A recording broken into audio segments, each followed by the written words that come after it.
So we have been getting a lot of questions regarding the school management system on Excel. So in our previous video, we did not focus on the configuration, etc., because we actually are the ones who are going to do the configurations for you. But I'll just like to show you how the school management system actually operates in the backend as well. Okay. So once you get the system, the zip file containing the system, you can actually be able to put it in anywhere, any place that you desire. So for me, I decided to put it in drive C. So you will just extract that file in your desired place. So for us, we have it in drive C. So you can be able to see here there is a folder called school, and inside it we have all these different folders. So in our previous video, we actually focused on the operations workbook. So today, I'd like us to dive deep into the admin workbook. So to be able to log in any of these workbooks, you'll actually need a username and a password for authentication. And also that username and a password should actually have rights to access that workbook. So we said that if you try to log in using the wrong username and password for more than 5 times, your account will be locked. That specific account that you're trying to log in with will be locked, and it's the system admin who will actually be able to try to activate your system. So you can be able to see, you can't be able to log in with the wrong password. So let me put in a correct password. See. So once you enter the correct password, you'll be able to get to open the workbook and be able to get this welcome message. So the admin workbook actually contains several worksheets. So we have the main worksheet, which is the dashboard. So anytime we log in, it will take you straight to the dashboard. So over here we have the school details, and then the first, or the first sheet that you actually see, the dashboard contains the academic year and the academic term. So you can be able to see term 1 is actually opened and then the rest is closed. You'll be able to have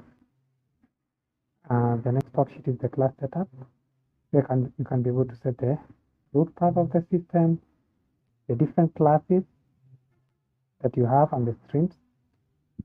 So for me, I have 5 streams and 15 classes from playgroup to grade 12.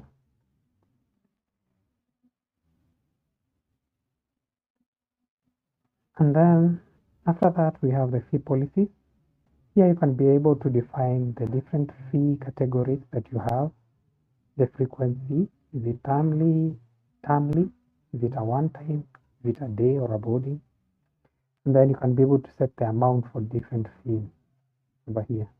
So with this, what happens is that once you set a fee for a class, the system can be able to pick that fee from here and then invoice the student. We'll be able to see it. We actually saw it in our previous video. Then we have the user management. This is where we actually create or deactivate users, and also we give them rights to different workbooks. So you can be able to see the finance here does not have access to the admin workbook, but he has access to the reports and the operation workbook. And lastly, we have the system config worksheet. Here is where I usually set now the school details. So for example, let me just add something here. Then you can be able to see gets populated up there. Okay. So here is where we usually set or we actually define the details or capture the details about the school name, the address, details, etc.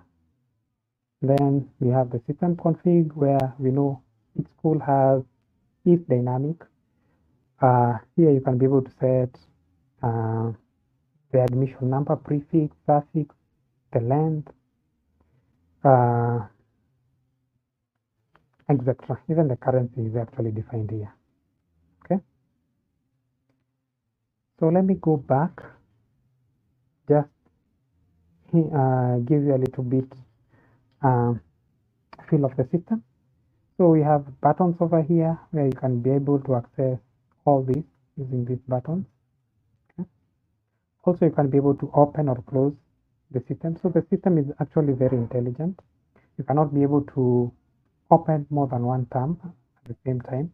So we can see term 1 is open. So if I try to open term 2, I'll be able to get an error saying another term is actually open.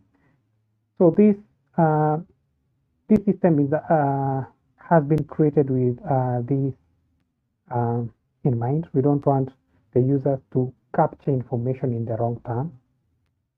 You cannot be able to close an academic year if any term is actually open. So you can be able to see. So at the moment, I can also be able to see that I actually invoiced all my students for term 1, and there were 32 students who were invoiced, and the invoice actually ran on 5th May 2026. So for me to be able to open term 2, I need to first close term 1, just like that. I've closed term 1. Then I'll try to open now term 2.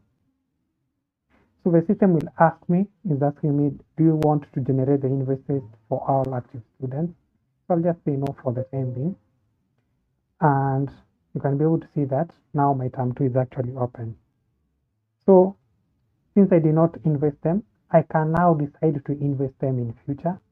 So maybe at the moment I only want to open term 2.